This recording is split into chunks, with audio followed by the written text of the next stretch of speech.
tumshukuru Bwana kwa sababu yeye ni mwema.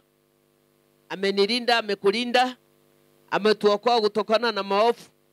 Katika hii wiki mzima tumemuona akitenda makubwa, si ndio? Kwa hivyo Yesu Kristo ni mwema na ni mwaminifu, na yeye huenda katika saria zake na mwongozo ulio mwema kwa wakati wote. Tuinamize vichwa tumshukuru Bwana.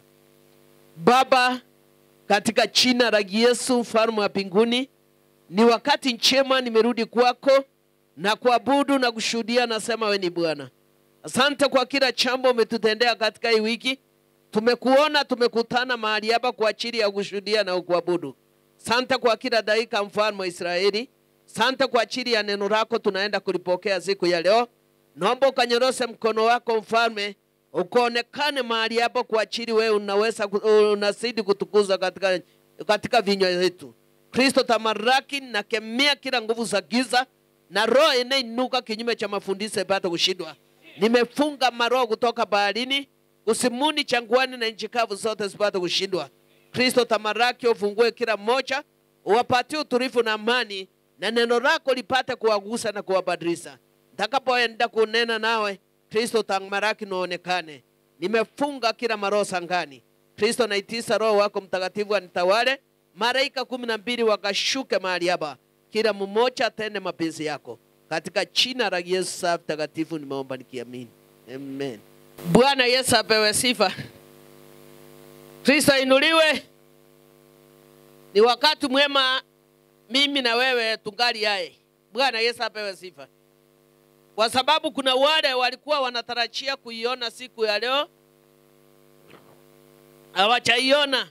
Sio kwa vile wewe na mimi tungali watakatifu mbele ya Bwana, lakini ni kwa ajili ya neema na mapenzi yake. Bwana Yesu apewe sifa. Tunaenda kujifunza katika maandiko ya Zaburi 55. Tuone vile Daudi mwana wa Chenzi alikuwa analalamikia mbele ya Mwenyezi Mungu. Bwana Yesu apewe sifa. Wakati huu tunaona kwamba Daudi alikuwa analia sana kwa sababu ya kusalitiwa na marafiki. Bwana Yesu apewe sifa. Alisema alisalitiwa na marafiki wakati alipokuwa anadumu katika neno la Bwana. Kwa hivyo wewe ukiokoka sio rasmi upendwe na wote. Wengi watakuchukua kwa sababu ya wokovu ulio nayo. Sio wote watakupenda. Wengi watakuchukia kwa sababu ya nini? Ya wokovu ulio nayo. Ni wachache watakupenda. Bwana Yesu apewe sifa. Hapa tukaona ya kwamba Daudi akasema kusalitiwa na marafiki. Mstari wa kwanza atuambia hivi: He Mungu, usikilize sala zangu, wala usinifiche nikuombapo rehema. Unisikilize na kunijibu. Nimetangatanga nikilalama na kugua kwa sababu ya sauti ya maadui, kwa sababu ya kuduruma yake yule mwovu, na kwa sababu ya duruma ya yule mwovu, kwa maana wamenitubia uovu na kwa ghadhabu wananiudhi. Bwana Yesu apewe sifa. Kristo inuliwe. Daudi katika sala zake alikuwa analia kwa ajili amesalitiwa na marafiki alikuwa nao. Marafiki alipokuwa pamoja nao wao kuwa marafiki wa haki na ukweli.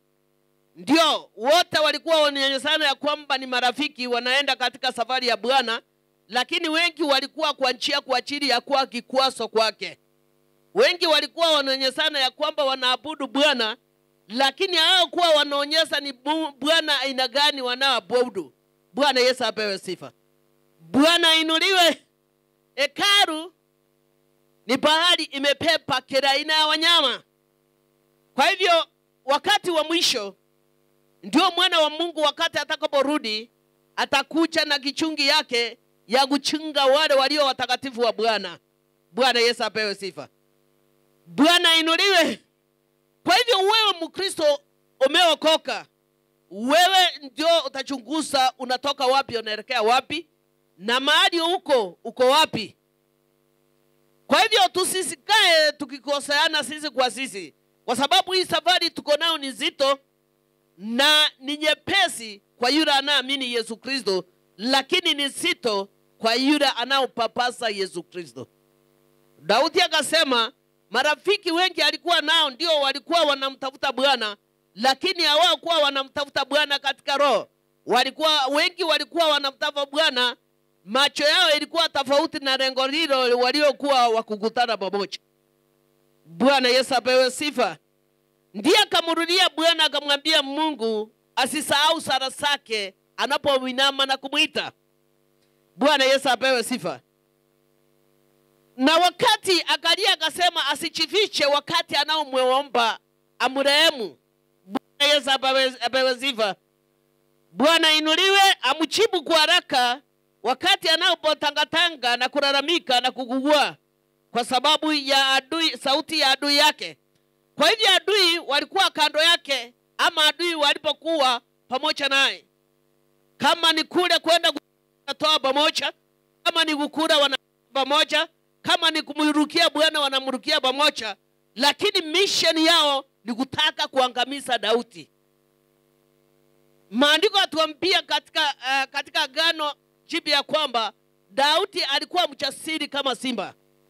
Yeye alikuwa na ujasiri wakati anapomuita Bwana, ama wakati anaofanya mission mbele ya Bwana. Yeye hakuwa mtu wa kuanyanya huku na kule. Yeye alikuwa na msimamo, na Mungu alipokuwa anamrehemu alikuwa amempatia nguvu na imani na tumaini katika safari. Na wewe Mkristo lazima kuwe na imani na tumaini katika safari. Hii safari tuko nao, lazima ukae katika maombi na usome Biblia, ujue neno la Bwana linataka kufanya aje. Bwana Yesu apewe sifa. Tukiangalia maandiko atuambia adui alisema maadui yani Daudi alikuwa anasema maadui walikuwa wengi wenye walikuwa wanamwanda, lakini yeye kufanya akufe moyo kumfuata Yesu Kristo. Alikuwa anamfuata na alikuwa akilalamika sana jinsi vile wanaomuhinda, lakini kitu kimoja alikuwa anachuliza Mungu amkumbuke. Bwana Yesu apewe sifa. Amuokoe kutokana ghadhabu ya wanaomuudhi, amuokoe na yale maovu wanaomwekea mitego. Walikuwa wanamnasa, alikuwa anaenda apati amani, kila mahali anaenda anadhulumiwa, lakini hakuacha kuomba kumwambia Bwana yeye ndio kiongozi na tegemeo katika maisha yake. Kwa hivyo tunaona ya kwamba huyu Daudi alikuwa na roho ya uvumilivu, alikuwa na imani ndani yake. Aliona ya kwamba lipo lisipo ataenda hii safari katika imani. Na katika safari tuko nayo wa Kristo wengi, lazima utembee katika imani. Na lazima ukae katika maombi na usame katika maombi. Usiku na mchana unamuita, kwa sababu Shetani ako katika mbio. Kwa sababu anachua wakati wake umeisha. Ararangi sairo urari kuomba na yeye arari. Kwa hivyo lazima uchukue hatua ya kuomba zaidi, ya kuchinyima usingizi, kuchinyima chakula, umwambie Bwana sasa na kuhitaji uniongoze. Haleluya. Bwana Yesu apewe sifa. Tukiona kwamba katika mstari wa 3 wa mwisho, mstari wa 3 laini ya mwisho yatuambia ya kwamba kwa maana wamenitubia uovu, kila mahali anaenda apati amani, kila mahali anatembea aonekani akiwa Mungu, aonekani akiwa mwanadamu.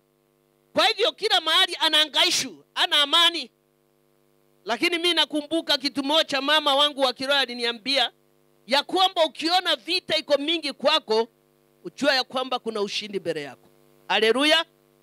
Ujue ya kwamba vita ni chakula ya kiroho. Usipopigiwa hiyo vita utamtambua huyu Yesu Kristo. Ndio utakaa na kuomba zaidi na kuchinyima. Lakini ukiwa mastarehe utakula hata usali kati unaokula. Bwana Yesu apewe sifa. Kwa hivyo tunaona ya kwamba Daudi alikaa katika neno. Alikaa katika hali ya kumwamini Yesu Kristo.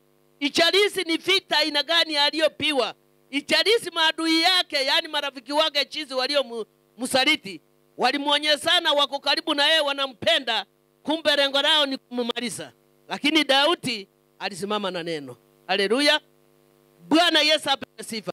Tunaona ya kwamba Daudi alisimama katika neno, akajitetea, akamhimiza wengine jinsi vile wanaweza kukaa katika Kristo. Bwana Yesu asifiwe. Bwana inuliwe. Alijua kwamba yote yaliyo katika ulimwengu yatapita, lakini neno litasimama. Alijua kwamba rafiki wako wa ukweli ni Yesu Kristo. Bwana Yesu apewe sifa. Napenda kusema mimi rafiki yangu katika ulimwengu wa dhambi ni nyumba yangu na watoto wangu.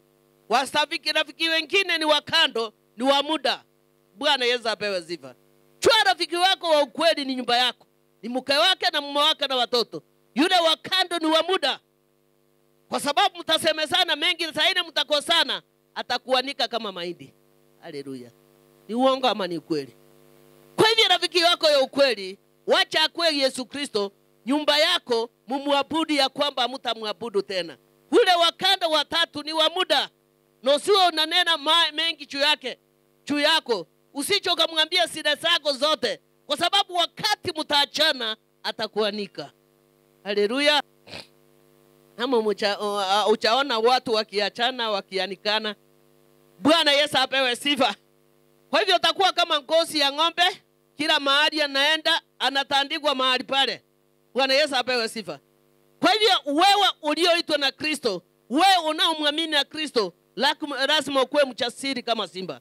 Lazima ukuwe mtu wa kuomba, sio tafadhali. Shetani akakuatika mbio, anatafuta wale wanasema ya kwamba wanamjua Yesu Kristo. Atafuti walevi nje, atafuti wasalati, atafuti watu wachawe, lakini anatafuta yule amezikiria neno la Bwana. Kwa sababu hiyo ndiyo kazi, hataki kwenda kuchomeka pamoja. Ndio naona mtu akipakisireti katika kanisa, atoki peke yake, lazima atafuta wafuasi wa kuanguka na waraumiwa wakiwa wengi. Bwana Yesu apewe sifa. Anajua ya kwamba yeye peke yake atatoka na wili na watano, hata rawamu ekija anasema si fulani hata yeye alikuwa. Kwa nini hata fulani hana? Bwana Yesu apewe sifa. Ni hivyo hiyo ni ya Shetani. Na Shetani na anaona wakati umeisha, ameona ya kwamba ataachwa. Ndio naona ya kwamba ako katika mbio kutafuta wale wanaoamini neno la Bwana. Bwana Yesu apewe sifa. Hivyo lazima akimbie, atafuta wafuasi wake na kuchoma pamoja naye. Kwa hivyo kuhimiza wewe Mkristo, kile ulicho nacho ukafanya nini? Ukapoteze, kwa sababu Shetani hajafurahia akiona vile wewe umesimama pamoja na nyumba yako. Bwana Yesu apewe sifa. Inatuambia moyo wangu unaumia ndani yangu, na hofu wa mauti zimeniangukia. Hofu na matetemeko imenijia, na hofu kubwa imeniingia. Bwana Yesu apewe sifa. Maandiko yatuambia Daudi akalia akasema katika sala zake ya kwamba moyo wake unaumia kwa yale mateso anayoona yanayomkujia. Kama mateso ile aliyo naye, akasema uovu wa mauti umemkaribia. Anaona ya kwamba ana jawabu ya kujibu. Bwana Yesu apewe sifa. Tunaona hiyo ni kilio Daudi alikuwa analia mbele ya Bwana. Wakati unainama unamuita Bwana, lazima ujipange kweli kweli. Kwa sababu ukiinama ukimuita Bwana, lazima ujipange vile unamuelezea. Yeye alilia sana akasema moyo wake unaumia. Bwana Yesu apewe sifa. Na uovu wa mauti umemwangukia. Bwana Yesu apewe sifa. Yaani anaona ana mahali pa kukimbilia, ila akimbilie kwa Baba. Bwana Yesu apewe sifa. Kristo ainuliwe. Na uovu wa tetemeko imenijia, na uovu kubwa imeniingia. Kwa hivyo tunaona ya kwamba kwa yale mapigo alikuwa anapigwa, kwa ile vita marafiki walikuwa wamwendea, wanaonyeshana wao ni marafiki lakini ni umbwa mwitu. Bwana Yesu apewe sifa. Delila wakati aliamua kukaa na Samsoni, alikuwa na lengo moja ya kufanya nini? Kumwanguza. Bwana Yesu apewe sifa. Lengo yake, misheni yake ilikuwa akae katika ndoa. Kwa hivyo tunaona ya kwamba yeye Delila alijionyesha akiwa rafiki ama mke mwandoa mzuri, lakini mwishoe hakukuwa mtu mwema. Kwa hivyo uchunguze, napenda kusema yule rafiki mlio nayo, ongea mambo machache na yeye. Bwana Yesu apewe sifa. Usimwanulie roho yako yote, usimwanikie ukisema huyu ni rafiki. Hakuna rafiki mwema isipokuwa Yesu Kristo. Wakati Daudi aliyoshikwa na shida zake zote, maadui walipomsukumia uovu, maadui walipomuinukia wakamtachia maovu, alimulilia Yesu Kristo. Kwa hivyo kila jambo ulio nayo nzito ndani ya maisha yako, mwambie Baba. Mwambie ya kwamba wewe unaweza, lakini nimeona nimefika ukingoni, lakini najua wewe unakuja wakati wa mwisho. Wewe unakuja wakati naona ya kwamba sitaweza, lakini wewe uko na nguvu na mamlaka ya kuniondolea haya maovu yote. Bwana Yesu apewe sifa. Bwana inuliwe. Delila ni wengi mko nao, lakini uwezo ukachua. Bwana Yesu apewe sifa. Bwana Judas ni wengi wako karibu na wewe. Bwana Yesu apewe sifa. Kwa hivyo uchue rafiki yule mlio karibu na yeye ni rafiki aina gani. Kana rafiki ulio naye ni hekima, na mchue ni rafiki aina gani. Anaweza kuwa na wewe lakini anakuja kumaliza nyota. Mnaweza kuwa na yeye lakini kwa ako katika hali ya upelelezi. Bwana Yesu apewe sifa. Kwa hivyo lazima uchunguze rafiki huyo mko naye. Anakuambia tuende katika nyumbani mwa baba, ama anakuambia ufanye nini katika maisha yako. Kila wakati mnaokutana mnaongea nini? Hiyo jambo mnaongea inakuchenga ama inakupomoa? Ile jambo ukienda ukiweza na kuwazua ukiwa peke yako, unaonaje hiyo jambo ni nzuri? Kwa hivyo ukiwa na rafiki wako, ongea machache kwake. Bwana Yesu apewe sifa. Bwana inuliwe. Kwa hivyo marafiki wengi macho yao sio mazuri kuja kwako. Ndani yao ni mbwa mwitu. Wako mahali pale kwa ajili ya wakati. Anasema atakuandamana mpaka mwisho. Achue ya kwamba unatoka wapi, unaelekea wapi. Achue ya kwamba mipango yako hii mwaka utaipangaje. Aliona ya kwamba rasti hiyo ulipanga vizuri, ukafaulu. Katika kazi yako hata ikiwa ulikuwa unapata hela kidogo, ulifanya mpangilio kiwa miema. Na hii wakati anataka achue ya kwamba unaenda kivipi. Ndiye apate kukunasa, akuache katikati ya mwaka. Bwana Yesu apewe sifa. Lakini yale yalikuwa mazuri kwa Daudi. Daudi alipona inama alikuwa anamulilia Bwana. Alikuwa anamwambia mipango yake yote, yale anayotaka Mungu amfanyie. Alikuwa anamulilia vile alikuwa anaona, aligundua marafiki wake wengi ndio maadui wake. Bwana Yesu apewe sifa. Kwani mwenye ataingia kwako na ipe ile stove, haipe ile TV, haipe ile radio, atatoka Kisumu? Sini yule rafiki mnacheka na yeye mnaangukana pamoja. Kwa hivyo hakuna rafiki utaniambia toka mbali achue vile unakaa wewe na watoto wako na mume wako. Hakuna rafiki atachua ya kwamba ni nini. Hakuna rafiki atatoka mbali achue ya kwamba unapenda kukula nini kila siku. Bwana Yesu apewe sifa. Kwa hivyo katika maandiko ya stidi kutimiza ya kwamba tukae watu wenye hekima na maarifa na busara. Wakati unaochagua rafiki, chagua vyema. Kwa sababu marafiki wengi ndio wanaangamiza watu. Ni uongo ama ni ukweli? Chagua vizuri, lakini kitu unaweza kukuhimiza wewe Mkristo, wacha rafiki wako wa kwanza akuwe Mungu wako na nyumba yako. Watatu, enda pole pole na wewe. Bwana Yesu apewe sifa. Kwa sababu atafika mahali akuteme. Lakini kumbuka familia yako ni familia yako ni ya maana kuliko yule rafiki yako anakuambia maneno mengi juu ya familia yako. Bwana Yesu apewe sifa. Wakati utakapopata shida, marafiki wengi watakutoroka, lakini yule Mungu hatakuacha na nyumba yako. Ni uongo ama ni ukweli? Kwa hivyo tujue kwamba Kristo ndio kitegemeo na kimbilio katika maisha. Kiwa unamwamua kumfuata, hata kutema kamwe, hata kuachilia. Mstari wa 6, Nikasema ningekuwa na mapawa kama jiwe, ningeruka mbali na kustarehe. Ningekwenda zangu mbali, ningetua changwani. Ningefanya haraka kusikimbia dhoruba na tufani. Tunaona ya kwamba mateso na mahangaiko mengi alimkuchia Daudi. Daudi akalia sana, akaona yale mapito aliyopita, akamulilia Bwana. Akamwambia kwamba angekuwa na mabawa angeruka mbali. Lakini ingewezekana, alijua kwamba yeye ndio tegemeo na kimbilio. Bwana Yesu apewe sifa. Bwana inuliwe. Ndiye akasema ningekuwa na mabawa kama jiwe, ningeruka mbali na kustarehe. Lakini ingewezekana, kwa sababu angekuwa hakukuwa na mabawa, alijua kwamba kimbilio yake ni Yesu Kristo. Ndio kwa sababu alinama ya kwamba hata inama hakamuita usiku na mchana. Mateso na vita ilikuwa mingi, lakini hakumuogopa mwanadamu. Alijua ya kwamba kuna Mungu yule atakuja mwisho na kumuokoa. Bwana Yesu apewe sifa. Inaweza kuwa uko na vitiso mbalimbali, inaweza kuwa unadhulumiwa, inaweza kuwa Shetani ang'ang'ana nao akutoe katika ulimwengu.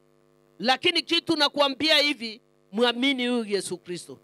Yesu Kristo haya yote atakuwa upatili mbele yako. Mungu atakuja na ukinga na maovu atakufunika. Bwana Yesu apewe sifa. Bwana inuliwe. Kwa hivyo yeye atakuwa kimbilio katika maisha yako. Wakati unaona imekuwa mazito mambo yako, ndio Bwana anakaribia kuja kukuokoa. Kwa hivyo usichoke kumuita yeye, kwa sababu yeye uitika wakati ufaro. Ukuja wakati wake, harakizi wala kuchelewa, kwa sababu ni watu wengi wanamuhitaji. Wewe wakati unaomwendea Bwana, itategemea vile wewe unaomwendea. Unampapasa ama unaendea yeye kwamba utaenda tena. Napenda kusema wapendwa, wakati unaomwendea Bwana katika makoti na kuomba, inama ya kwamba ukumbuki kama kuna mwingine kanda anayokusikiliza. Inama ya kwamba hiyo ndio siku ya kwanza ya mwisho mnaongea na Mungu wako. Bwana Yesu apewe sifa. Kwa sababu jioni hujui ni nini itafanyika. Ikifika saa 2 ya usiku hujui ni nini. Hiyo ndio wakati umepata dakika ya kumuita na kutendea. Bwana Yesu apewe sifa. Ndio naona kwamba yeye akasema angekuwa na mabawa kama jiwe, angeruka na anastarehe. Kwa sababu yale mateso Daudi alipitia ilikuwa mateso ngumu, lakini hakuvunjika moyo, hakukata tamaa. Alizidi kumfuata Yesu Kristo mpaka mwisho. Na wewe nakuhimiza ya kwamba naweza kuwa uko na vita mingi, naweza kuwa uko na macharibio, naweza kuwa uko na magonjwa, naweza kuwa umepitia matatizo mengi, umeona ya kwamba umefika mwisho. Na kuambia hiyo ndio wakati Bwana anakuja na kukujibu. Haleluya. Bwana ukuja kwa mwanadamu anaomwamini ama Mkristo wakati ameona ya kwamba safari imeisha. Hii safari ni sito, itakuwa rahisi kwa wale wanaomwamini. Itakuwa sito kwa wale hawachali sheria za Bwana na kuzingatia agano lake. Bwana Yesu apewe sifa. Kwa hivyo lazima umfuate yeye, sio kumpapaza. Sio leo uko kanisani, tukitoka kuanzia Monday uko shughuli zako za giza. Mshike yeye kama utamusika tena. Sika ile nafasi yake. Mwambie katika hii wiki nataka wewe peke yako unene na mimi. Nataka wewe peke yako niongoze katika njia zangu. Sitaki mtu yoyote, ili wewe kasini onekane, njia safarini onekane, hata mahali popote naendapo, hata kunena kwangu uonekane. Bwana Yesu apewe sifa. Kwa hivyo sio kama mtu mchinga anabayuka. Mtu erevu ukiongea naye anachukua muda kukujibu. Ile muda kukujibu anakupima akili zako. Yeye sio mtu wa kubayuka. Bwana Yesu apewe sifa. Akai kama sahani asina chakula juu. Sahani asina chakula zinapiga kelele ukizizongeza. Lakini zile ziko na chakula asipigi kelele. Bwana Yesu apewe sifa. Kwa hivyo kaa kama ile chakula imechazwa, kaa kama ile sahani imechazwa chakula. Ikiweka hata ukicho ukisugumwa uwezi ukatingika. Bwana Yesu apewe sifa. Vile wazungu wanasema mtu mnona akikaa wiki 2 bila ukula ataishi, lakini mwembamba atakufa haraka. Kwani ni mimi nimesema? Haya amesema soma hiyo. Hata aenda muulize madaktari. Wanasemanga hivyo. Unaisha tu. ICU unauza haraka. Kitu kimoja unasikwa na stress. Na kuna kitu mbaya kama stress. Yeah? Unahangaika, yani unaanza kupiga hesabu peke yako. Baadaye kuacha Mungu atawale. Unakaa wiki moja tunaambia endo muongezee maji, endo muongezee damu, anatakikana chakula apate appetite ya ukura. Lakini mtu mkubwa chakula iliwekwa wapi? Bwana Yesu apewe. Kwa hiyo mwache kupembeleza ugali ikiwa kura. Bwana Yesu apewe sifa. Bwana inuliwe. Mama yangu alikuwa ananiambia ukitaka ukura mgeni akuja piga yote hizi nijue mei. Mkure mmaliza tujue ni ya kesho tunaamkia. Kwa hivyo usio mchoyo, kiona mgeni unapiga kadogo ati unaweka ugali ya kesho. Unga ya kesho. Unajuaje kesho itafika? Budget ni nzuri sijakupinga, lakini unajuaje kama utafika kesho? Unaambia watoto. Mmoja niambia ya kwamba unajua mimi watoto wangu wamezoea. Kamuuliza wamezoea nini? Naweza kupitisha lunch kwa sababu unajua saa nyingine tunaenda tunazo nakuza. Napitisha lunch jioni lakini wanakula. Ngamwambia wacha hiyo toto mingi. Patia watoto wakule kwa sababu jioni Mungu atapa. Yani unanyima watoto na unga iko kwa ile, lakini unaambia wewe kaa hivi, na unaambia mtoto wa miaka 3. Na anaona unga iko hapo, unamwambia kae, ati hiyo tutapika jioni. Unajua jioni utafika. Si hakuna ishe umwambie jioni kunywa maji urale. Wa mama tuko. Ati mwanaambia mtoto hata wa mwaka mmoja rara, ile ni ya jioni. Bwana Yesu apewe sifa. Na panya 3 sikianguka ndani sikuvie, utapika jioni. Pigia mtoto saa ile iko ishe, asione unga kwa de. Sio umesikia wanajua mahali wanaweka. Bwana Yesu apewe sifa. Bwana inuliwe. Kwa hivyo wacha tumtegemee huyu Bwana. Ukianza kumtafuta, mtafute ya kwamba utamtafuta tena. Wacha kupapasa huyu Yesu Kristo. Kwa sababu yeye sio wa kupapazwa. Yeye ukucha wakati ufaaro. Wakati unashidi kumuita, anazidi kufungua milango. Wakati unazidi kunyamaza, na yeye ananyamaza, hata malaika wake wanasoma nini? Kumbe mnajua. Bwana Yesu apewe sifa. Kwa hivyo ukiwa umeokoka, ukiwa unamwamini Yesu Kristo, ukiwa unataka kufunguliwa, weka katika maombi na ombe Bwana na usome Biblia. Unajua ukisoma Biblia utafanya maovu juu ya jirani yako, ya rafiki yako, ya ndugu yako. Utamonta kila kitu, anaenda unarudisha ripoti. Bwana Yesu apewe sifa. Kumbuka hapo mwanzo niwaambia kwamba Shetani akiingia mwanadamu akianguka, lazima anguke na wengine. Anasema yeye hataenda peke yake. Lazima atafuta kwa sababu akianguka akitoka asije akaraumiwe peke yake. Apate mfuasi wa kuraumiwa naye. Atasema kama nilikuwa mbaya, na Tomu yeye sio mbaya kwa sababu tulitoka naye. Ama ni uongo? Kwa hivyo chunguze yule rafiki mko naye karibu. Kwa sababu Daudi alisema alisalitiwa na marafiki wa. Mbona kusalitiwa na maadui?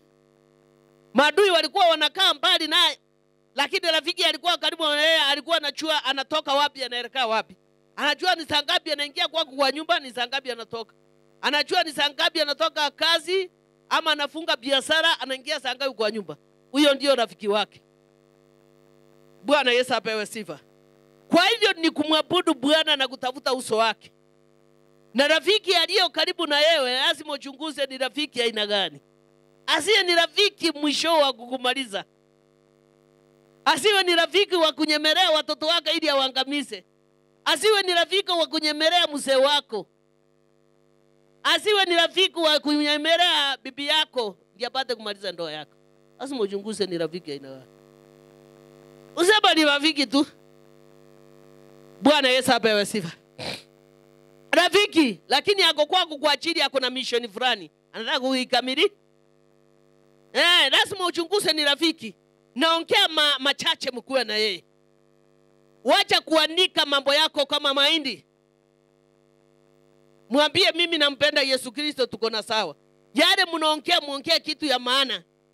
Inaweza kuleta faida kwake ama kwa familia yake. Msiongee jambo inaweza kupomoa familia yako. Anakupima, mtu mwerevu anakupima.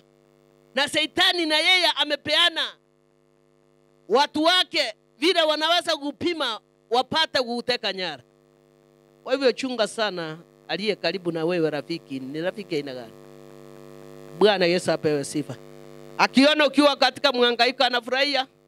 Akiona watoto wako hawasomi anafurahia.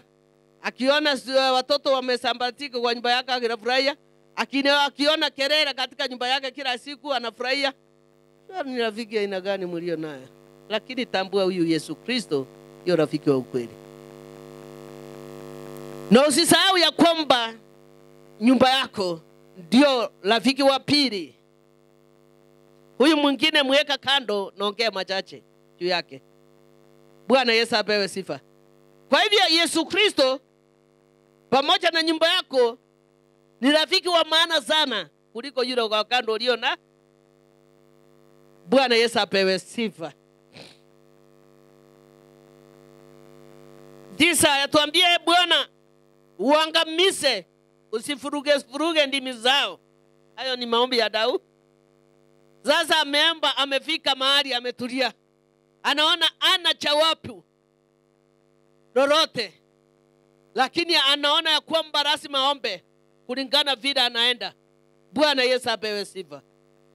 Bwana uangamize, usifuruge ndimi zao. Maana nimeona dhuluma na vitina katika mji. Daudi akasema hao marafiki wanaomwonyesha ya kwamba ni marafiki, lakini walikuwa marafiki wakamteka nyara. Akaomba kwa Baba akawaambia waangamize na asifuruge ndimi zao. Bwana Yesu apewe sifa. Wakienda kumsaliti wanapata, sio yeye wanasaliti. Wakienda kumwangamiza wanajiangamiza wenyewe. Wakienda kumlaani zinageuza zinakuwa baraka kwake. Bwana Yesu apewe sifa. Ndio naona ya kwamba alimwambia Mungu ya kwamba usivuruge ndimi zao. Wakinichochea wachochee wenyewe. Wakiniuka na vita warudie. Bwana Yesu apewe sifa. Wakinilaani laana sirudi, nipokee baraka. Haleluya. Bwana Yesu apewe sifa. Maana nimeona dhuluma na vitina katika mji. Kwa hivyo maandiko yatuambia Daudi wakati alipokuwa anaomba alionyeshwa makubwa katika mji. Alipoishi akaona watu wamekosa tumaini kwa wengine. Watu wamekosa upendo. Watu wamekosa subiri. Yaani mtu anataka kitu ya haraka. Bwana Yesu apewe sifa. Hawataki kuchoka. Unajua watu wengi hawataki kuchoka kama majenzi. Muko. Hawataki kuchoka. Wanangojea mataito kutoka kwa baba na mama. Wale wenu. Bwana Yesu apewe sifa. Unaona mzee ako na miaka 90, alistruggle akanunua samba Nakuru, akaenda Mora akanunua samba nyingine, akaenda Kibira akachenga ploti, akaenda Kisumu akanunua ploti 3, akaenda akachenga Mokorogo Mombasa, lakini wewe unasema nataka title. Umestruggle for what? Bwana Yesu apewe sifa. Umefanya kazi gani? Ikiwa mzee wa miaka 90 yeye alistruggle kutafuta, lakini wewe unataka ukae ukule mufifu. Bwana Yesu apewe sifa. Na mwenye nguvu na uwezo ni vijana wa kujituma. Mtu asipojituma mwisho atakuwa mwizi. Lazima kutafuta. Kijana mmoja akatoa hadithi wakati aliona mama na baba hawawezi kumsomesha. Alifika darasa ya 8 akajituma. Kujituma akaenda akapiga michonga akarudi nyumbani akachemka nyumba hata ikiwa ni ya nyanzi, lakini inetanikwa goya ya arali nje. Ameheshimiwa kwa sababu analala ya, lakini wewe unangojea Unahesabu kuna broti Kisumu, kuna ingine Mombasa, yani utaki hata kusoma. Unataka tu kwa sababu umetafutiwa. Yani unahesabu, unasema sitaki kusoma, niwacha nihesabu, wakati hata wengine wanaenda as long as wanaua wazazi, tuwapokee zile, ama ni uongo? Wanaua ama wanaua mandugu zake ndio wabaki peke yake. Bwana Yesu apewe sifa. And that is wrong. Hiyo ni spirit mbaya. Mwanaume anafaa ajitu, sio kutegemea wazazi, sio kuhesabu ile mali wako nayo. Bwana Yesu apewe sifa. Yani mwanaume anafaa ajitume. Bwana Yesu apewe sifa. Unajua mwanaume wa kujituma ni mzuri. Yani unajua life tulio nayo ifai kuchagua, iko na challenge. Ichagui kazi. Ukipata mchengo ingia huko, hata ukiwa na degree 9. Sio ingia ufanye. Sasa ukisema uko na degree 9 na hakuna kazi, sio utalala njaa. Na ukilala njaa sio utafikiri kuiba. Sasa usudi ni wa kuiba ama ni wa kufanya nini, kuenda haraka kufanya mjengo? Lazima msome sana, mharibu akili. Sama kiasi. Mkisoma, mnasoma pia na Biblia. Mnajua ya kwamba Biblia inasema nini? Inafaa uenda aje. Usiseme iko na Kisumu, iko Mombasa. Wazazi mko, peana yule ameamua kusoma, sio yule hajasoma. Yule alikataa, akasema sitasoma, usimpe hata ploti moja. Bwana Yesu apewe sifa. Yule ajikagua kusoma, aka struggle ndiye apate kitu fulani. Ndiye ameamua sasa ameku. Unajua mtu mchinga akikosa kusoma, hata ile atausa. Alewe, afanye mengine mabaya. Lakini mtu anasema atapiga budget vile hilo ulipiga. Kwa hivyo baba na mama akulala ndio uone hiyo ploti unasema ni ya. Bwana Yesu apewe sifa. Bwana inuliwe. Kuna jambo kijana wangu aliniambia akiwa form 2. Akaniambia rafiki alimtembelea. Akamwambia mimi sioni ni nini unasoma.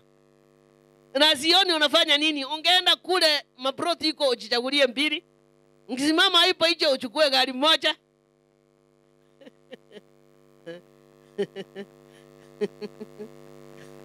Nawaambia mkichagua marafiki, chagua vyema.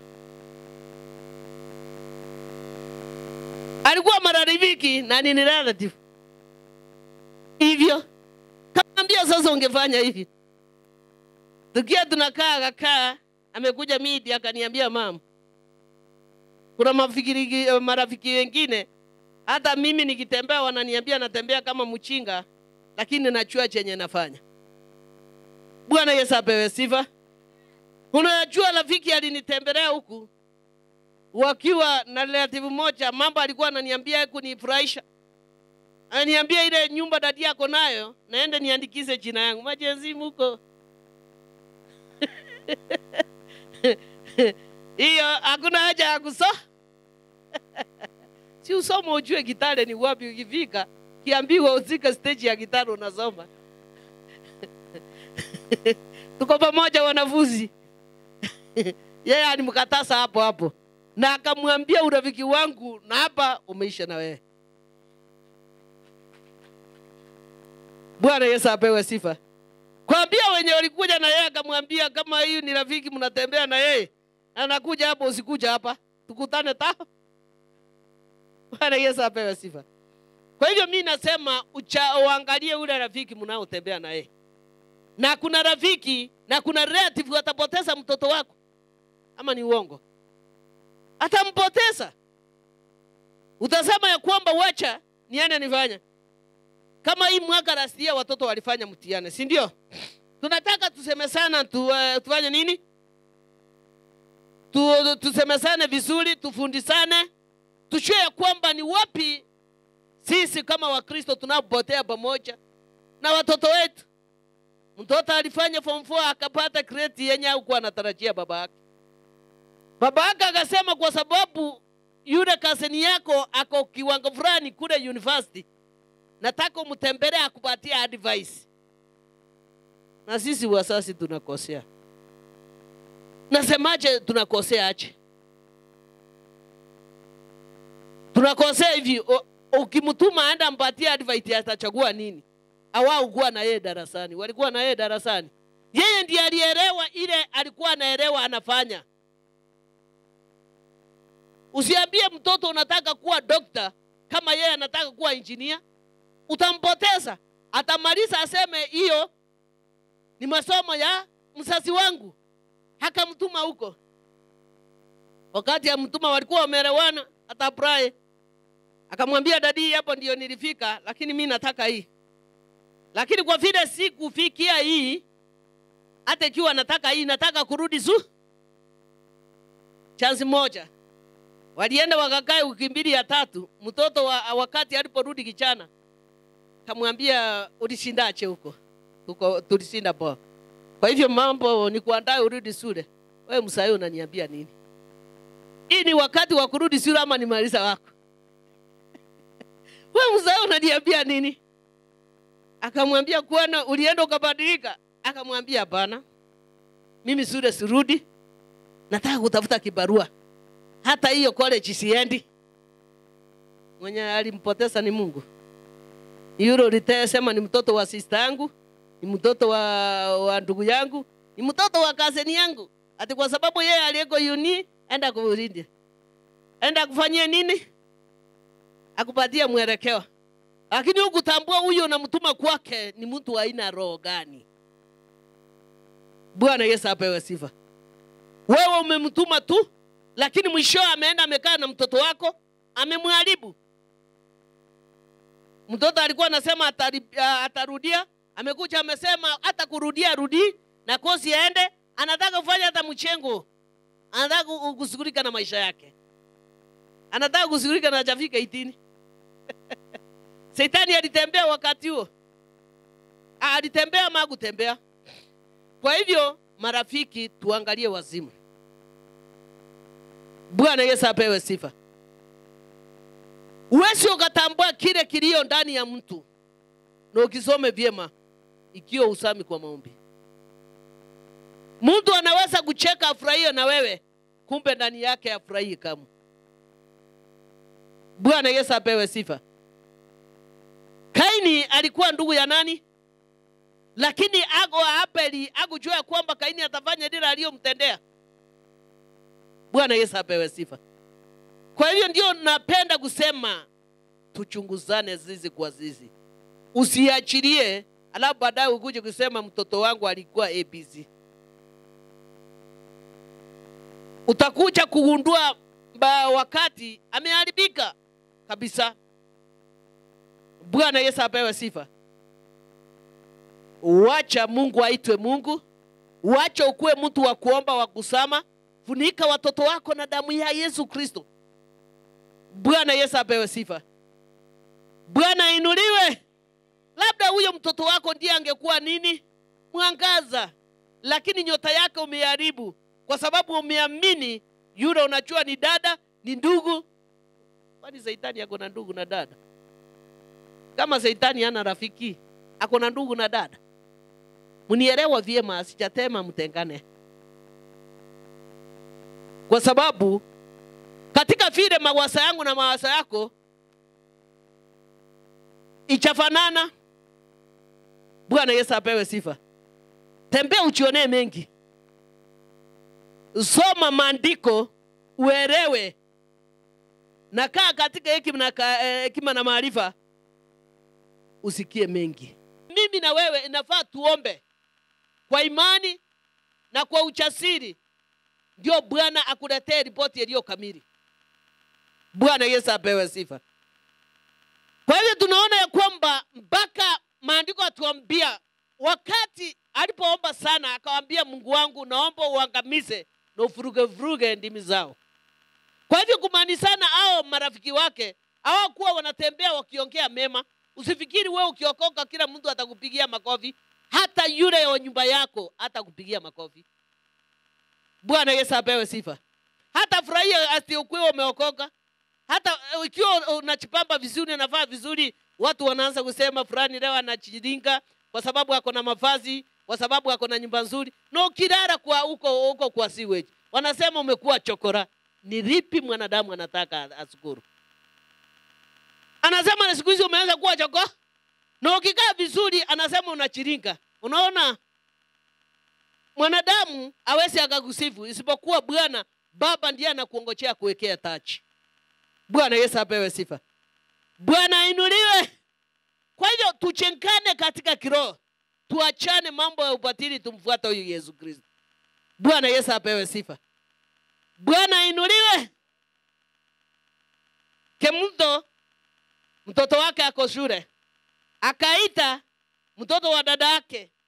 Akamwambia fulani, Elisha kuja kwa sababu wewe umekaa ukalise huyu mtoto wangu kwa sababu niko naye wake pekee. Tukae na yeye ndio mfundize, ndio wakati na yeye ukiwa unangojea mtihani.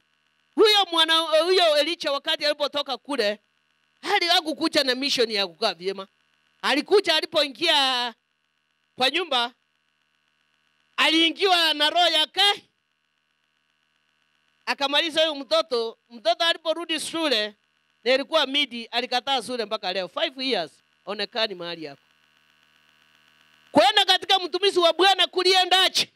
Kamwambia mimi na sanga mtoto alitoka, akaacha mtoto wa dada yangu kwa nyumba. Kaenda mahali pengine akasema nisaidieni. Akamuuliza Elisha ni nani? Elisha ni mtoto wa dada yangu. Elisha ni mtoto wa dada yako? Sasa hii mission yamemaliza. Na ameenda. Ungekuwa ni wewe ungefanya nini? Ungekuja na banga? Ungekuja na banga? Ndio naona siku hizi watu wanaogopana. Ama ni uongo ama ni kweli? Amuogopani? Wanaogopana zaidi. Ndio nasema simama katika Kristo. Omba Mungu wako hakupatie mwelekeo. Ujue kwamba ni nani aliye Delila? Ni nani aliye Judas? Ni nani aliyo nani? Kaini. Wakuja kukumaliza. Bwana Yesu apewe sifa. Unasema huyu mtoto nililea vizuri. Siku hizi akai analandalanda huko na huko, kumbe karibisa Delila kwa nyumba. Wakaribisa Judas, wakaribisa Kaini. Sasa unahangaika kwa sababu wewe ni mtu unaopatisa maisha. Wewe unakaa tu kwa ajili ya wakati. Ukae kwa ajili ya kuomba Bwana akupatie mwelekeo.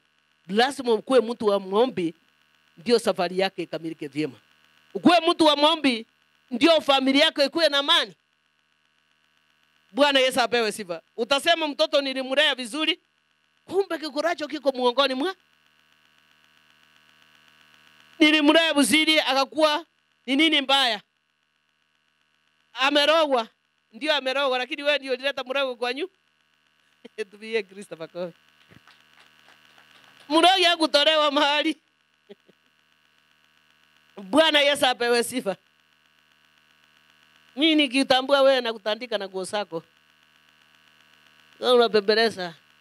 Utapembeleza yule atakuja kukupatia usima. Yule anayekupatia usima utampembeleza. Lakini kama ni mwanadamu, wacha hofu aitwe hofu. Kwa sababu kiasi moja ukiweka kwa gunia moja, itaozeza yote. Ati usema ataona mbaya. Ati my sister ataona mbaya. My bro ataona mbaya. Maango ataona mbaya. Ataona mbaya. Utaona ataona mbaya. Lakini hiyo familia yake itaisha. Ukisema ataona mbaya. Kisuri, kipofu, kitu kizuri. Nataka mfunguke macho. Kuna chambo roho nataka kunena nanyi. Muangalie. Nafikiri kuna yule amesaa guswa, alifinywa, ameona mahali chanzo ilitokea. Uwani chanzo inatokea Kisumu. Mwenye Kisumu anakujua. Chanzo ilitokea Mombasa. Chanzo ilitokea mahali huko bwana. Hakuna mahali pengine. Ati unakosa usingizi. Yule mwenye ako Kisumu hajui kama unakosa usingizi. Lakini yule rafiki wako anajua unakosa usingizi. Ongea machache kwake. Bwana Yesu apewe sifa. Mchana na usiku usunguka kutani mwake. Uofu na taabu simo ndani yake. Tamaa mbaya simo ndani yake. Dhuluma na ira asiondoki mtaani mwake. Kwa maana si adui aliyenichukana kama ndivyo ningevumilia. Aliyechukuza juu yangu sio anichukiaye, kama ndivyo ningejificha asinione. Anasema haya yote aliyemtendekea maovu si adui aliyomtendea mwenye alikuwa anakaa mbali naye, ila ni nani? Rafiki. Alilia sana akasema ameambatana na yale magumu mazito kwa sababu hakuchukua urafiki mwema. Alijavia ati alisema ni rafiki yangu, yeye akatandaza mambo ama akaongea mambo mengi, akaanika mambo kama mahindi mbele yake. Kumbe alikuwa anamuongojea munasa, akamunasa kweli kweli. Unamwambia hii wiki nataka ufanye kitu fulani, ukienda unang'ang'ana na struggle na nyayo, ama ukienda mahali hai nataka kwenda Mombasa, uchukua material niuse Nairobi, unaenda yani unaanza saa 12 unafika Mombasa saa 9 ya kesho ya usiku. Kwa sababu uliambia rafiki, ulimwamini. Unaenda unang'ang'ana kuamka asubuhi, unasema nitaamka asubuhi niende niangalie hiyo soko kama iko na chakula nzuri, kama iko na fruit nzuri kuja kuuza. Unastuka umeamka saa 2 uking'ang'ana, unaenda kwa soko, unafika unapata maembe meo. Si uliambia rafiki? Bwana Yesu apewe sifa. Lakini Daudi akasema wale waliotenda hayo sio maadui. Wangefanya hivyo ningevumilia, lakini ni rafiki. Nataka hiyo rafiki muiangalie. Muliangalie hiyo rafiki. Muweke in bracket. Kabla mchafungua bracket muifikirie sana. Rafiki iko na mambo mengi sana. Bwana Yesu apewe sifa. Bwana ainuliwe. Rafiki iko na mambo mengi sana. Rafiki anaweza kufika runga kupigia simu, akwambie niko runga hapa, naomba tu nakuja kwako hata nitumie fare ya kupanda bodaboda. Na wewe hakukuambia mwanzoni kama anakuja kwako. Anakupigia akiwa wapi? Namwambia wacha nikutumie. Patie namba. Mwambie uko Kisumu. Uko wapi? Hapo yeye alikuwa anaitisha bodaboda 200, atafute 1500 ya kumrudisha mahali ametoka. Kwa hivyo kwako kuko na mpangilio. Kwako sio jo. Ati ni rafiki. Ati tulikuwa tunachuana. Bwana Yesu apewe sifa. Lakini kama hujafinywa kiatu uwezi ukachua. Nafikiri wale wamefinywa wanachua kufinywa kwao. Kwa hivyo ndio tunaona Daudi akalia kwa Bwana. Akasema ya kwamba ingekuwa ni maadui wangekuwa wamesambaratisha mambo yake mtaani, angevumilia. Lakini ni marafiki. Hiyo kitu ilikuwa nzito kwa Daudi. Ndio kwa sababu alilia sana, akaambia Mungu ya kwamba furuga ndimi zao. Wakivuruga ndimi zao watakuona ukiwa hai mbele kwa Yesu na ukiwa na ushindi. Bwana Yesu apewe sifa. Bwana inuliwe. Unajua mambo mengine kama uchayapitia uwezi ukaongea. Kama uchafanya hiyo kiatu ya kivinyo ambiwa ni namba 9 ulikuwa unavaa hiyo namba 8 uwezi ukasema. Kama uombi usami kwa maombi uwezi ukachua ukweli. Lakini mimi nakuambia uende uombe sana. Kwa sababu Shetani yako katika mbio. Bwana Yesu apewe sifa.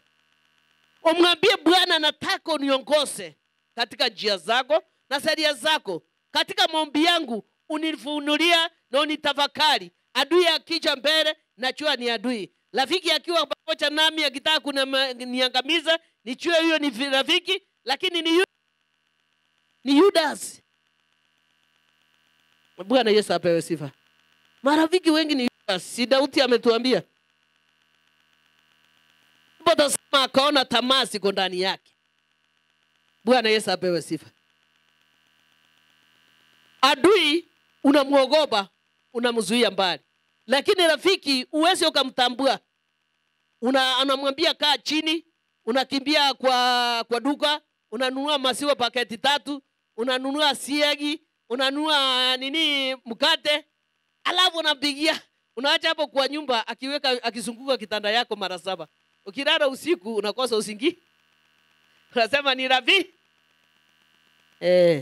Tachuache rafiki kama uombe. Kama usome Biblia. Uone yale yaliyotendeka kwa watu wa Mungu. Bwana Yesu apewe sifa. Bwana inuliwe. Kwa hivyo lazima uombe sana na usome Biblia. Lazima kuwe mtu wa kuomba. Sio kila mtu rafiki. Wacha rafiki yako akuwe Mungu wako na nyumba yako. Ule wa 3 enda pole pole. Sio mtu wa haraka bwana. Rafiki leo ndio wanatumika, sio maadui. Maadui wanajua mnaogo. Ataleta yule ako karibu na wewe.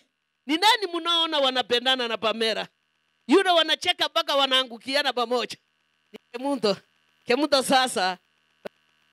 Kwa ndio pate kumaliza ole wako. Kio ni saa moja utatoka na yeye.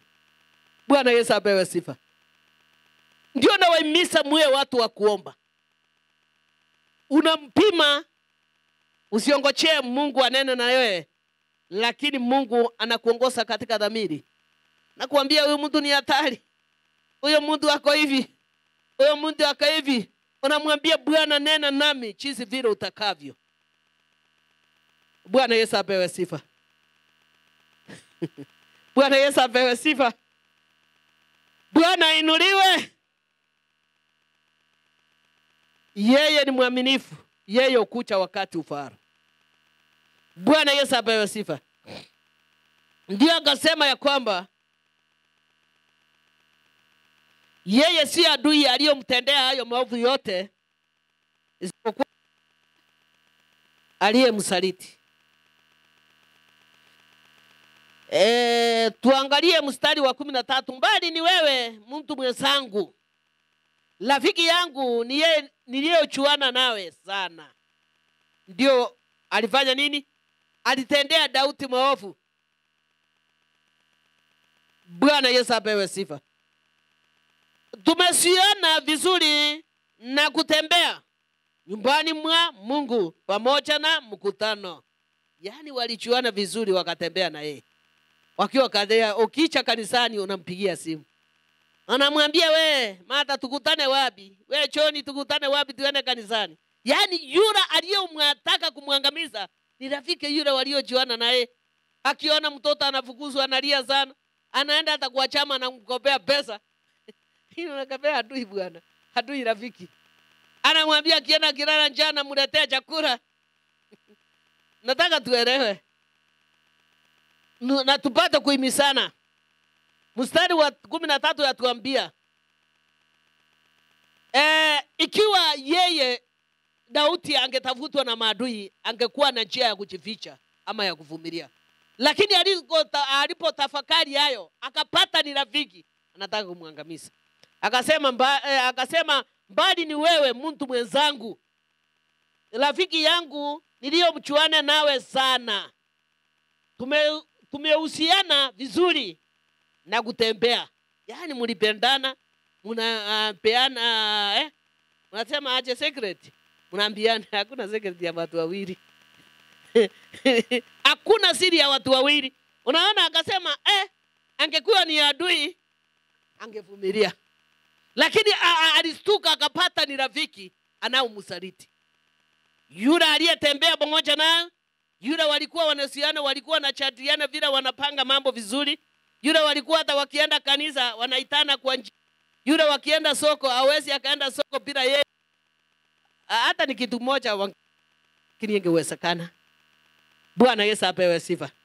Akasema nyumbani mwa Mungu pamoja na mkutano. Walikuwa wanatembea na yeye. Wapi? Kwa nyumba ya Mungu. Kwa nyumba ya Mungu. Nataka tusike hiyo neno. Kwa hiyo Shetani hayuko kule nje peke yake. Shetani hapitii kwa hewa. Shetani yako pamoja na wewe lakini vile uchamtambua ni nani kwa sababu usami kwa maombi. Bwana Yesu apewe sifa. Uchamtambue yeye ni nani kwa sababu wewe usami kwa maombi. Ungemtambua yeye ni nani, ungekaa mbali naye. Si maandiko imetuambia hivi? Ungevumilia katika hiyo mateso na kumuomba Bwana. Maandiko yakatuambia ni wewe tu tulihusiana vizuri na tukatembea kwenda nyumbani mwa Mungu pamoja na mikutano mbalimbali ya Mungu. Wewe rafiki ulionitesa na kunitega. Amesema adui.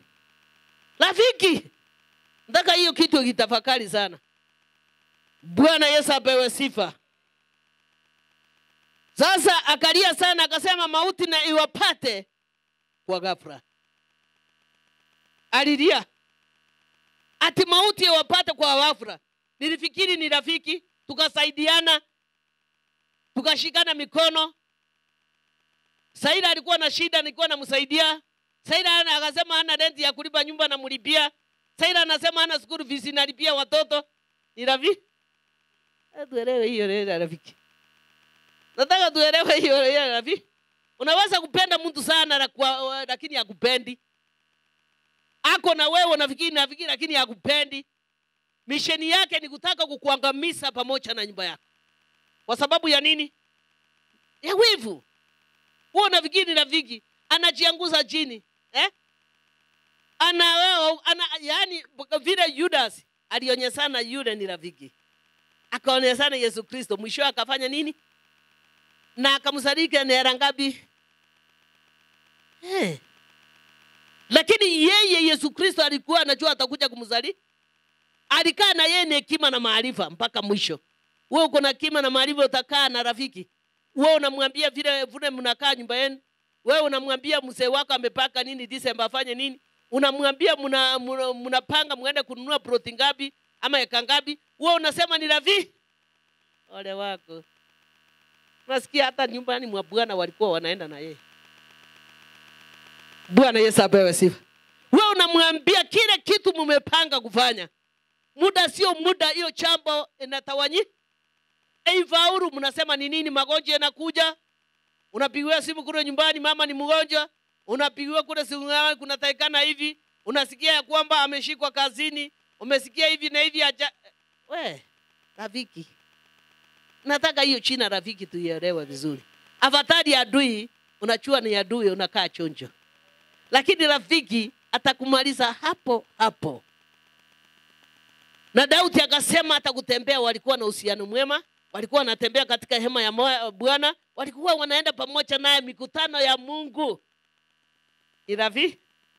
Bwana Yesu apewe sifa. Alipogundua ni rafiki alilia sana na uchungu na kaomba. Akasema mauti na iwapate kwa ghafla. Bwana Yesu apewe sifa. Na washuke kuzimuni wangali hai. Yani wako lakini hawana. Yani Mungu awatatanize wakae kama wajinga. Kwa sababu alipogundua ni rafiki anamwangamiza na amesaa kaa na yeye amemuliza, amemsaidia kwa muda mrefu, yeye ndiye anataka kumaliza, alichukua hatua ya kumlaani. Yaani ilishika ama ikusika kwa mtumishi Daudi? Ilishika. Bwana Yesu apewe sifa. Daudi alikaa akatafakari, akaangalia yale yote yaliyompata na kumhuzuniza. Alipotazama akaona si adui, ni rafiki. Ni rafiki yule anasema mzee wetu. Tulikuwa tunaimba pamoja. Tulikuwa tunasoma neno la Bwana. Tukienda mikutano, nataka musike chambo. Nataka tukienda mahali tunaenda. Tukienda semina tunaenda. Reset wewe. Lakini wakati alipostuka akapata mzee haukuwa rafiki wa ukweli, aliamua Obama. Bwana Yesu apewe sifa. Bwana inuliwe. Akaambia Bwana washuke kusimuni wangali hai. Yaani kumaanisha wako mahali pale, lakini hawatambuliki kama wako. Ni kumaanisha njia zao sikuwe giza na terezi. Kila mahali wakienda wasifaulu. Mungu amrudishie yale mema alikuwa anamtendea, aende pamoja na laana. Wangari Yai. Yale mema aliyomtendea Mungu ayageuza. Unajua Mungu akigeuza yale mazuri ulikuwa unatendewa na rafiki yako umemweuka, unapata laana maradufu. Bwana Yesu apewe sifa. Bwana inuliwe. Maandiko yaniambia anarudishiwa, wewe unaenda na laana. Hiyo ndio Daudi alisema. Bwana Yesu apewe sifa. Maana uovu uko nyumbani mwao, moyoni mwao. Hiyo ni jambo ilikuwa imechificha ndani ya rafiki yake. Bwana Yesu apewe sifa. Yani yani mapenzi yake ilikuwa kwa macho, ilikuwa kwa roho.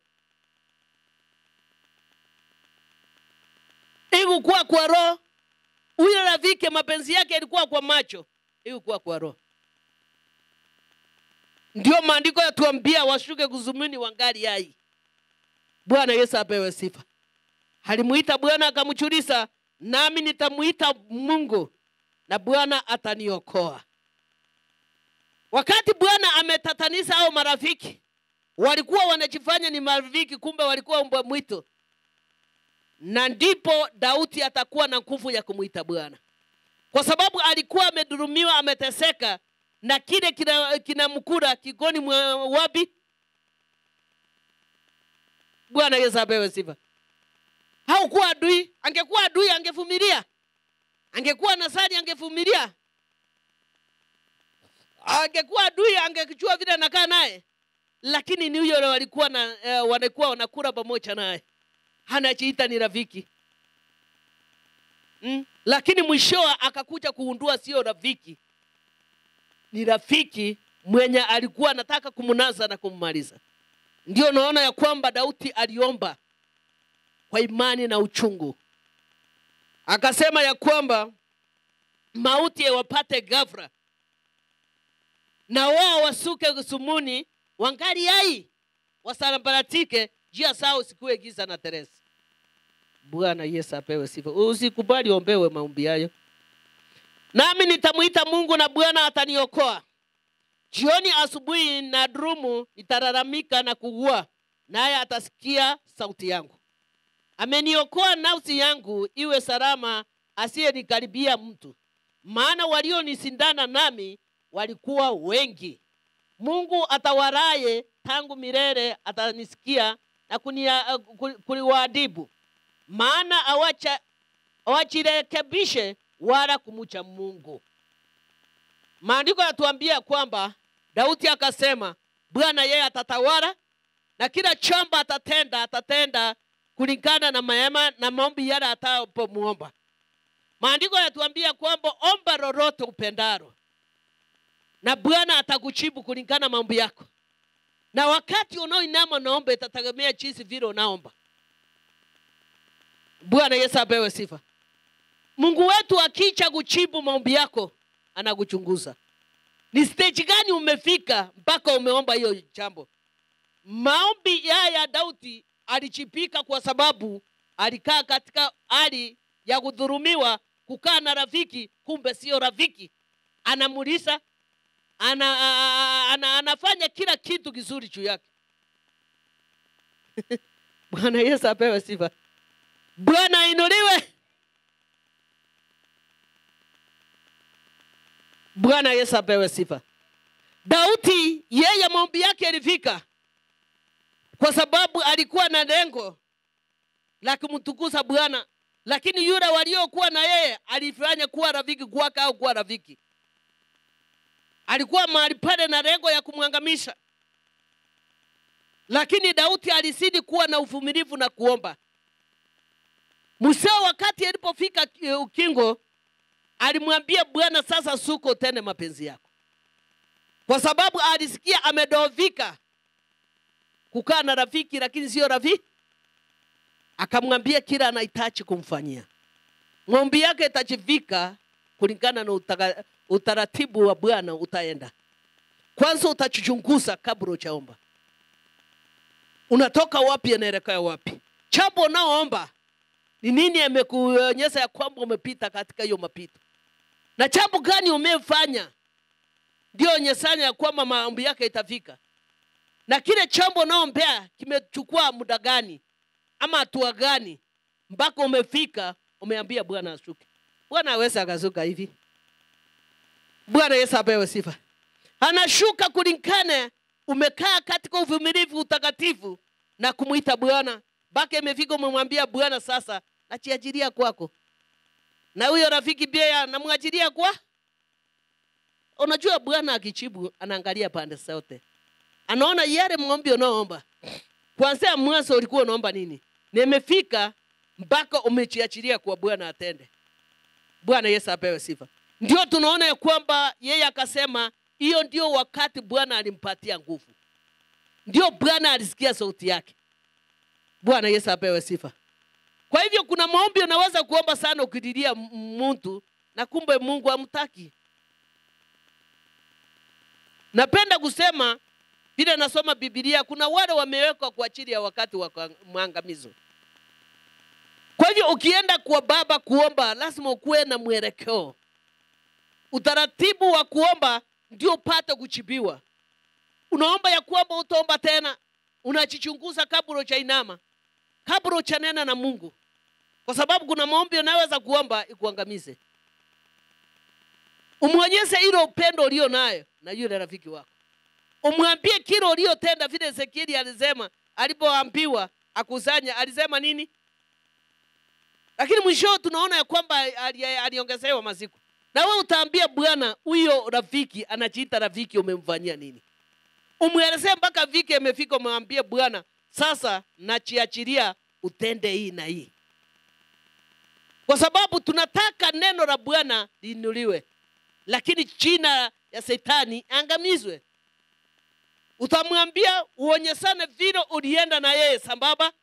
Maandiko yatuambia Daudi akasema hata alikuwa na uhusiano mzuri na alikuwa naenda katika hema la Bwana wakiwa pamoja marafiki. Sio kila ombi linaweza kuchibika kama ya Daudi. Lazima uelezee jambo unaombea. Unasema Bwana huyu jirani ananipiga vita. Kumbuka wakati alipokuwa mgonjwa ni mimi nilimtoa kitandani nikampeleka wapi? Wanasahau haraka. Bwana Yesu apewe sifa. Bwana inuliwe. Wakati alipokuwa na vita alilala njani mimi ninunua kilo moja ya unga nikampelekea. Lazima uonyeshe Bwana ndiye ajibu maombi yako. Utaratibu wa maombi. Wacha kuona na kio unasema Shetani ashindwe, nimekemea huyo cheni, takuwa kama kelele kwa Mungu. Mwambie huyo anataka kuniangamiza, amepanga maovu kuniangamiza, amepanga ni wewe. Uhesabie Bwana kile ulimtendea.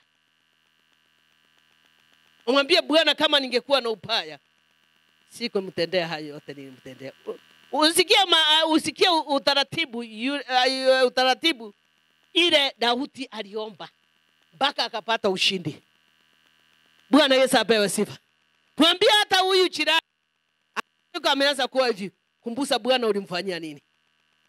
Wakati ulipokuwa kule ulifanya nini? Na wakati alipokuwa shida ulimsaidia nini?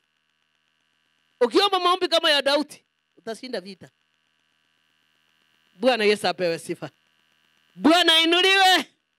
Wakati alikosa kitu fulani mimi nimemsaidia. Bwana Yesu apewe sifa. Bwana inuliwe. Wakati mvua ilinyesha mingi mimi ndiye nilimwamisa na nikamlipia nyu. Mwambie Bwana kile umetenda. Ndiye akupiganie vita ya rafiki, sio ya adui. Ya rafiki. Bwana Yesu apewe sifa. Wakati alikosa karo, mimi nilimwongezea 100. Wakati mtoto alikuwa anafukuzwa, mimi ndio ninunua kitabu ya kusoma. Nataka nikuwapatie mwelekeo, muone vile mtapokea ushindi. Bwana Yesu apewe sifa. Wakati alifukuzwa usiku na mume wake akitibiwa vizuri, mimi ndio nimkaribisha akarara kwangu. Na nikampatia maida, tukaomba na yeye akarudi kwa. Sasa hii ni tachiri, anaweza kukanyaga kutoka kwa kichwa. Bwana Yesu apewe sifa. Bwana inuliwe. Tulipokutana kule Nakuru alikuwa amekosa fare. Mimi ndio nilimpandisha fare nikamfikisha mahali tunaenda harusi. Na nikamrudisha. Bwana Yesu apewe sifa. Bwana inuliwe. Hata tukienda mahali fulani tunaenda pamoja naye. Hata wakati alifurugwa tulikuwa pamoja naye. Lakini unaambia Bwana sasa, haya yote unachua yale niliyomfanyia mema.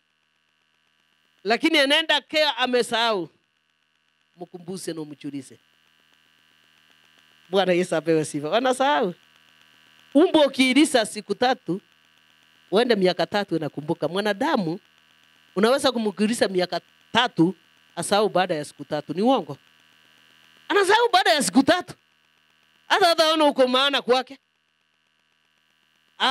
Mwanadamu ataona ni kama anakuabudu.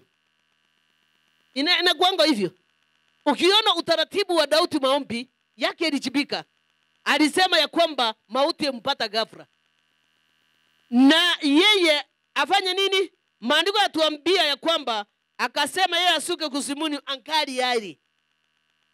Yaani ako katika ulimwengu wa dhambi lakini hayuko, ako katika hali ya mhangaiko. Bwana Yesu apewe sifa. Bwana ainuliwe. Unajua kuna jambo Bwana anaweza kukuimisha uone makosa ama fikira zako ulio nayo mbovu. Bwana Yesu apewe sifa.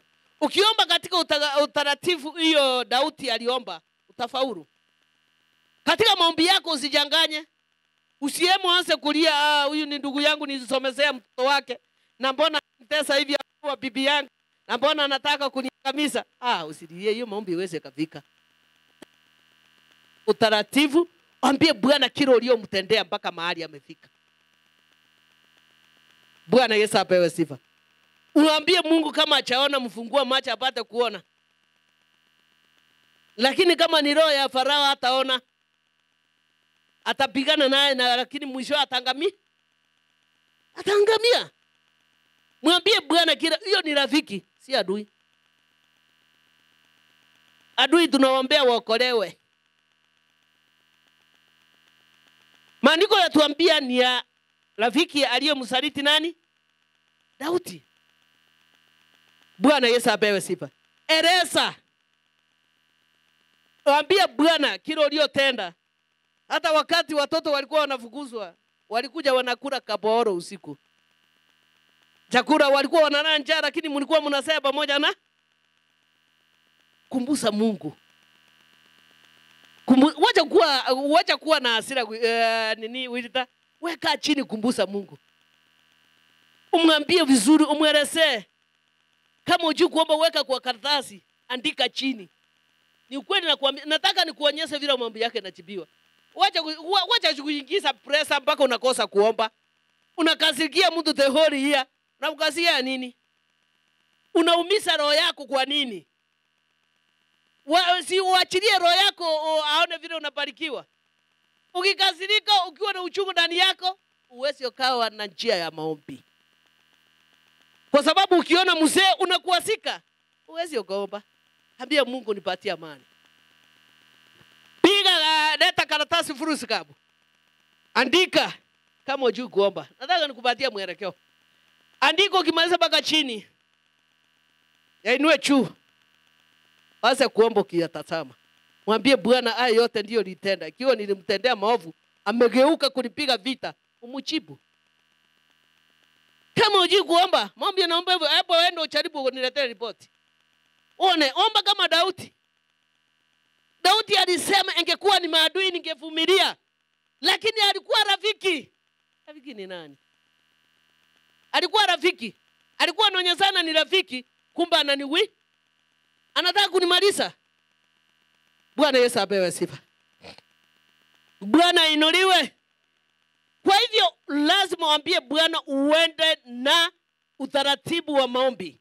Kama uchie kuomba, ambia Bwana akufundishe. Jinsi unaoomba. Isikukwaze, isikuumize.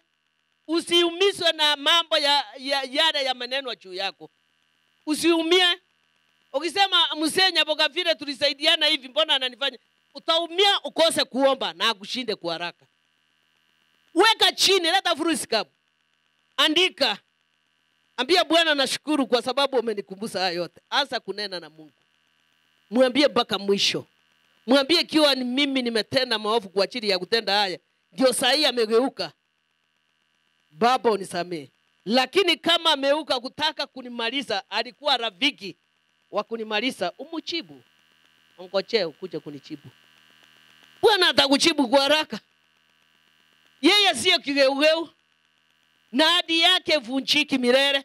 Yeye akinena amenena. Mjinga mwingine akakuja akaniambia, vile unatembea hivi mama nashangaa. Ngamuuliza unashangaa nini?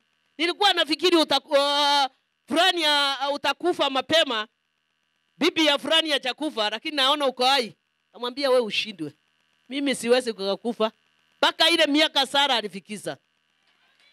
Mimi mwanadamu hawezi akanitoa.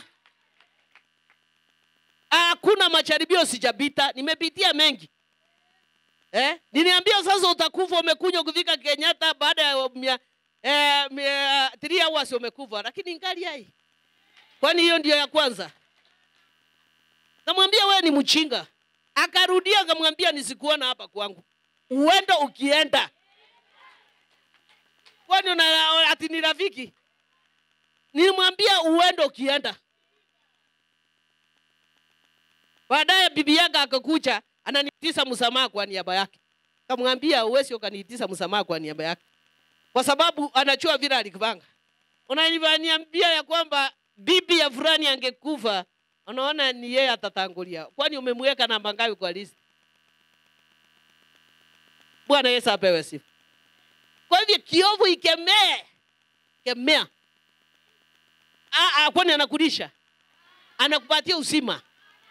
Mbio. Na imagine mtu anakuambia hivi ni mtu umesaidia zaidi. Wanasahau. Mwanadamu ni mwanadamu. Ati nikafikiri ungekuwa mapema. Ni wewe unainua hii unga. Na unajua anakuja kwa kasi yanga ananiambia hiyo busi hivyo. Mimi nikamwambia, nikamtega mara moja, mara mbili, akakuja akalia kuna njaa. Nikamfanyia shopping nyingine, nikiongea mtaona ni uchanja. Ni ya pesa hata wewe uwezi ukafanya. Akakuja ya 3, akarudia. Nikamwambia nisikuone hapa. Na mimi siwezi nikakufa vile unajua. Mimi nitaishi. Bwana Yesu apewe sifa. Mimi ngamwambia mimi siwezi nikakufa. Hata muweke mikutano kutoka kwa Njenga, muende kwa Rubeni, muende Kayaba, muende Sauti P, muende Kisumu, mimi nitasimama. Hiyo mikutano yenu iweze kaniduni. Tena ngatuma bibi yangu mwambia hata wakiweka mikutano akiwa mmoja wao, mimi ni sucha wa Bwana. Mimi kama ningekufa ningekufia Meru. Wakati nienda Meru kufanya kazi ya Bwana, hapo ndio ningekufia. Yule Mungu alinitoa Meru. Na unachua tigani vile iko.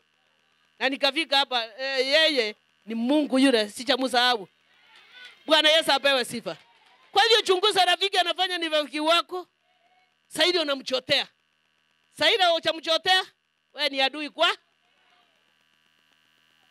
Kwa hivyo usitende kitu ufurahishe rafiki. Usichifosi kupenda kila akikupendi. Lakini utachuache kama wewe uombi. Na wahimize mwe watu wa kuomba. Wakuchua rafiki akitoka kwa mrango, anakuja na nia gani? Anakuja kumaliza watoto wako. Ama anakuja mwingine anaambia mtoto, wewe hauna haja ya kutafuta kazi. Wewe baba yako ni tajiri. Hiyo ni nini? Si watoto wa Ruth wanafanya kazi? Bwana Yesu apewe sifa. Unaona? Shetani. Wacha nikuambie, mtu anaita rafiki ni mbaya kuliko adui. Rafiki ni mbaya kuliko adui. Rafiki anakuja kando kanda, anakuonyesha anakupenda. Lakini mwishowe ako na mission ya kukuamini. Kemea hapo, usiogope ati huyu dada yangu nakemea. Ati huyu ndugu yangu mkemee. Nimwambie ondoka na usirudi hapa. Bwana Yesu apewe sifa. Bwana ainuliwe. Na kuambia Mungu ni Mungu. Lazima tufuate vile Roho wa Bwana anasema, na utachua ikiwa usome Biblia. Na wahimiza wa Kristo someni Biblia. Wacha kusema ati hapana mimi nimeokoka, nitakuwa hivyo. Nataka kuambia swali moja. Nilikuwa naomba 2 weeks ago. Niliomba sana nikaletewa uchumbe. Wakati nilipoletewa uchumbe, mbona na huyu rafiki na ni rafiki, mbona anakuja akiwa hivyo? Mimi nikaendelea kuomba. Baada ya kumaliza wiki 2 nikapata simu. Kaniambia mama fulani huko, ngamwambia niko mzima, niko sawa. Akaniambia uko sawa, unajua nilikuwa nimeraswa hospitali. Mimi sijajua. Naomba nikuje unione. Mimi niende wapi? Twiga alilia Kenyatta akisema ambia mama akuje aniombe, nimuombe msamaha. Msamaha niombe saa hii. Usiende ukaniomba msamaha ukiwa Kenyatta. Saa hii niombe msamaha. Hiyo kitu mimi ndio nasema. Mwambie kuche. Twiga Naisa anasema onda kuombe msamaha. Kamuuliza msamaha nani? Ura alikuwa anakuja, tunaenda tunafanya maombi kwangu, tunarudi tunafanya kanisani. Kwani alikuwa na makosa na mimi? Kwani alikuwa rafiki aina gani?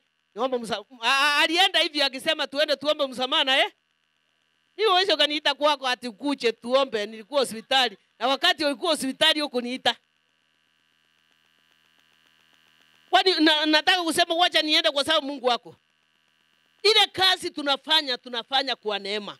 Usifanye kazi kwa ajili ya mapenzi yako. Hata ikiwa ni ndugu yako, roho akikataa amekataa. Hata akiwa ni nani? Roho akikataa amekataa. Usijifosi. Usijilazimize kufanya kitu mahali uweze ukapendeka. Ati wacha nifanye kama wapi? Lazima kuwe mtu wa kuomba, usome Biblia, ujue jinsi vile Mungu ama mwana wa Mungu anataka wewe Mkristo kae. Usichingiza ati niliokoka sasa nitaenda kila mahali. Ndio nasikia watu wengi wanawekewa wakienda mapati mbalimbali wanamarishwa. Sababu wanachilia ati wacha ongee nafanya kazi ya Mungu, wacha kutemea mate kwa kichwa. Ati kwa sababu wewe ni msofti kama Biblia. Uwezi ukaa msofti kama Biblia. Bwana Yesu apewe sifa. Bwana inuliwe. Kuna jambo inafaa tukemee. Mtu hawezi akakwambia ungekuwa umekufa kitambo. Lakini naona fulani atakuwa ucheke na yeye. Hata akiwa mama yako mkatase. Kwani unaficha dhambi?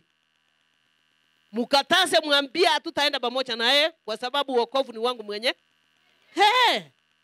Achue kosa, akija kugereka kosa, akuje na wasee 3 na 2 ndio muongee. Kwani wasee waliweka nini kwa Biblia? Wasee wako wa kanisa. Unajua mahali mzee yako kuna busara. Haleluya. Bwana Yesu apewe sifa. Mwenzangu amenyosha mkono awaduru waliopatana naye. Amachifunja agano lake. Yeye alinyoleza mkono ndiye afunche wale walikuwa wanahangaisha nani? Daudi. Maandiko yatuambia kwamba kinywa chake ni laini kuliko siagi, bali moyo wake ni vita. Maana yake ni maororo kuliko mafuta, lakini yanatakata kama upanga mkali. Rafiki ananyenyekea. Maneno yake ni maororo. Nakuambia naona umeteseka Esther. Mbona unafanya kazi hivi lakini bado uso wako unaonekana kama unakula vizuri? Mbona unaendelea kufanya hivi lakini unaendelea kukonda? Maneno yake rafiki ni maororo. Kwangu mazito. Anataka kuleta wanasema amuingize wapi? We, chunga na watu kama hao. Hao watu kama hao ni anajifanya msofti kwako. Anacheka pole pole. Anakuambia pole. Nikufagirie wapi? Hii nimefagiriwa kwenda nikapata nyoka imekuvia wapi? Kwa ukuta. Nekaisha. Anakuja na kupangusia kwa kazi. Kumbe anakuja kuacha kisirani yake. Shetani asi. Chunge watu kama watu wanajifanya masofti. Wachunguze. Afadhali kierere. Watu wanajifanya. Enda uchunguze na kupatia umwaki, enda uchunguze watu kama hao. Uchunguze, naombe Bwana akupatie macho ya kiroho. Na usome Biblia upate kutambua ni mtu aina gani. Hata kwa kitanda anataka kuja kukutandikia. Na ikuangi nomo. Ukimwacha mtu wangu ni mzuri rafiki, unakimbia unaenda kuleta maziwa, unaacha akitibu nyumba. Wamama tuko. Mnaacha mzee akiingia jioni, utaki kumuona, unaona kama yeye ni nyoka. Na wewe kabisa rafiki, rafiki. Kwa sababu wewe umekaribisha rafiki, ule umeweka roho kuliko Mungu wako na nyumba yako. Bwana Yesu apewe sifa. Maandiko yatuambia yeye mambo yake na kinywa chake ni kama laini kuliko asiyagi. Mbali moyo, lakini mbali moyo wako ni wafiti, ndani yako utambue. Na uwezo ukatambue mpendwa, kama wewe uombi na usome Biblia. Bwana Yesu apewe sifa. Maneno yake ni maororo kuliko mafuta, lakini yanakata kama upanga mkali. Yani ni mtu wakuja kila mahali anakuambia, anajipendekeza. Anakuuliza leo kuna nguo nikufulia, kuna kazi. Yani anakuitisha kazi na wewe hujamwambia uko na kazi.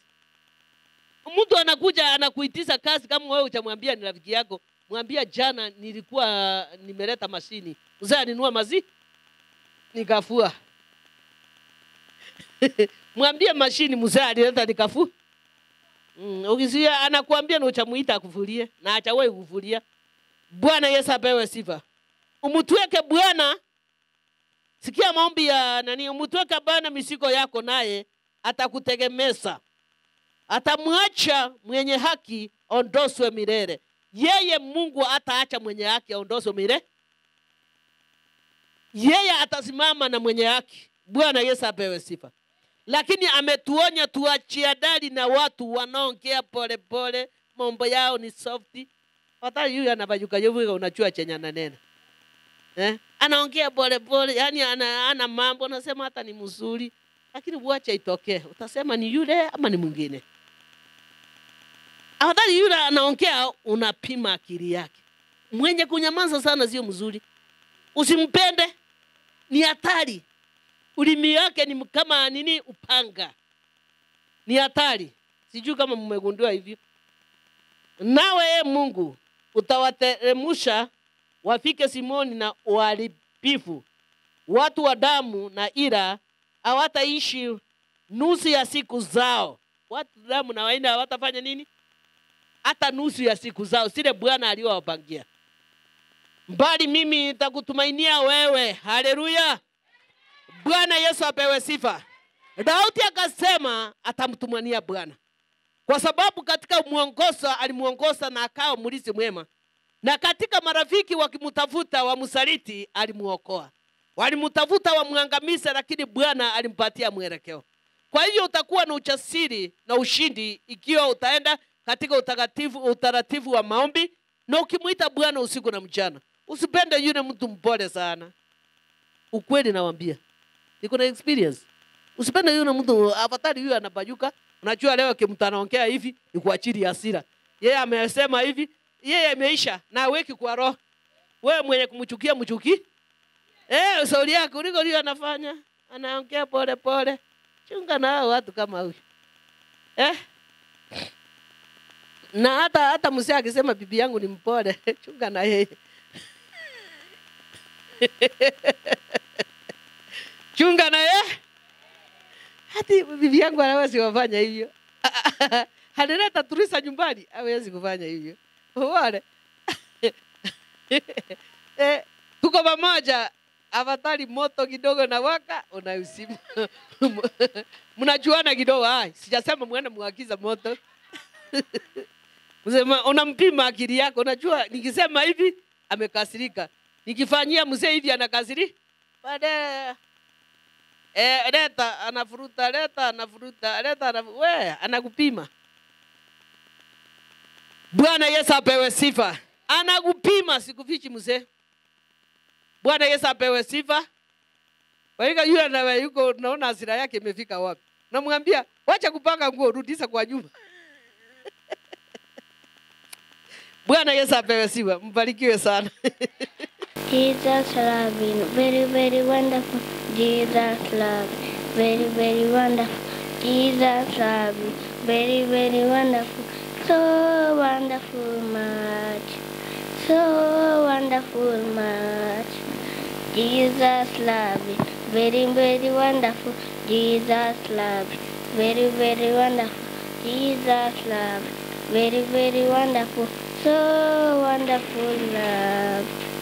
So wonderful love. Jesus love, very, very wonderful. Jesus love, very, very wonderful.